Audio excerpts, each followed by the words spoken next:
Hi friends, কেমন আছো তোমরা সবাই? আশা করছি তোমরা সবাই ভালো আছো। তো আমিও ভালো আছি। নিপু ববি ব্লগে তোমাদের অনেক অনেক শুভেচ্ছা, অনেক অনেক ভালোবাসা। তো দেখো, কালকে বিকালবেলায় আমার হাজবেন্ড সবজি বাজার করে নিয়ে আসতে, তো সেগুলি ভালো করে ধুয়ে পরিষ্কার করে জল ঝরিয়ে রেখেছি। তো সেগুলো এখন কীভাবে আমি ফ্রিজে রাখছি সেটাই তোমাদের সঙ্গে শেয়ার করবো। ছোট্ট একটা ভিডিও, তোমরা দেখতে থাকো। আশা করছি ভিডিওটি দেখতে তোমাদের ভালো লাগবে। তো দেখো কী কী সবজি বাজার করে নিয়ে আসতে সেগুলি তোমাদেরকে দেখাচ্ছি। দেখো, এখানে কুমড়ো এনেছে, কাঁচকলা, গাঁটিকচু, ভেন্ডি, উচ্ছে, পটল। এখানে 3 রকমের শাক আছে। এখানে আছে নোটে শাক, কলমি শাক, লাল শাক, আর এখানে আছে লঙ্কা। তো সবগুলোই আমি ধুয়ে পরিষ্কার করে রেখেছি। তো সেগুলোই এখন ফ্রিজে রাখবো। তো এই দেখো, এটা হচ্ছে আমার ফ্রিজ। তো চলো আমি কীভাবে ফ্রিজে জিনিসপত্র গুছিয়ে রাখি সেটা তোমাদেরকে দেখাই।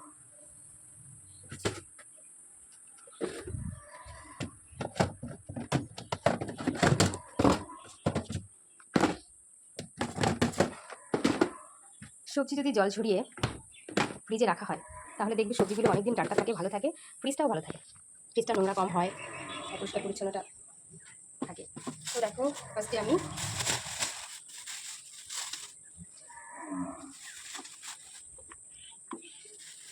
কলমি শাকগুলো এক করে রাখবো। এগুলো হচ্ছে কলমি শাক, ফ্রিজে রেখে দিলে এগুলো ভালো থাকবে।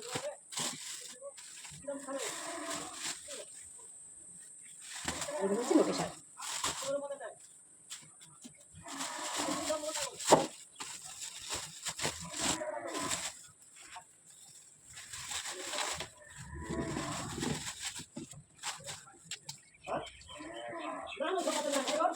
এগুলো হচ্ছে লাল শাক।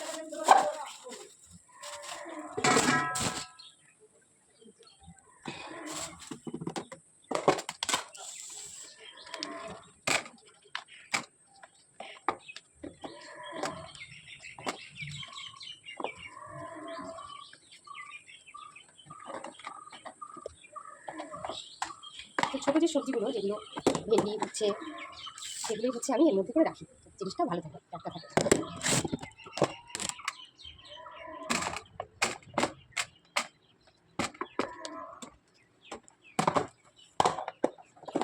এর মধ্যে আছে পটল,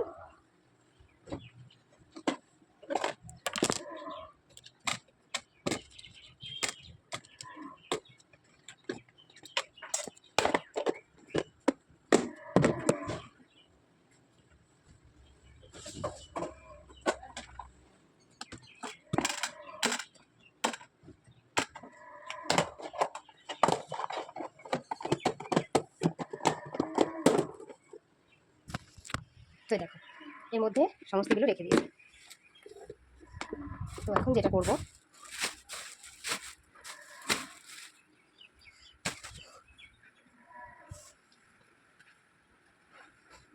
দেখো কলা,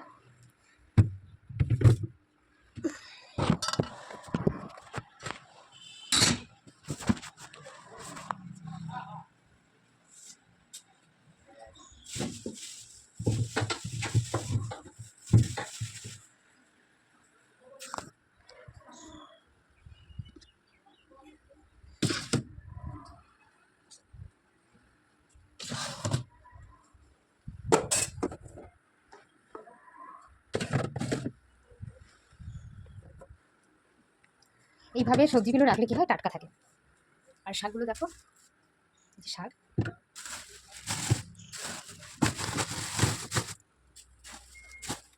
তো এই দেখো এর মধ্যে সমস্ত বক্সের মধ্যে ছোটো ছোটো সবজিগুলো সব আমি রেখে দিয়েছি।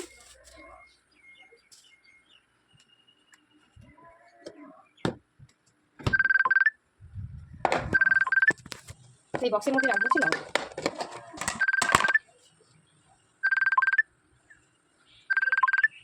লঙ্কাগুলো ধুয়ে জল ঝরিয়ে রেখেছি।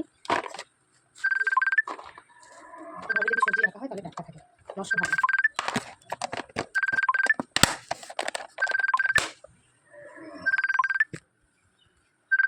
তো এই দেখো লঙ্কা, একা একা ভিডিও করছি তো অসুবিধা হচ্ছে। তো লঙ্কাটা আমি এখানে রাখছি, এখানে লঙ্কা রাখছি। আর নিচে রেখেছি এই যে সব সবজিগুলো, এর মধ্যে সবজি আছে।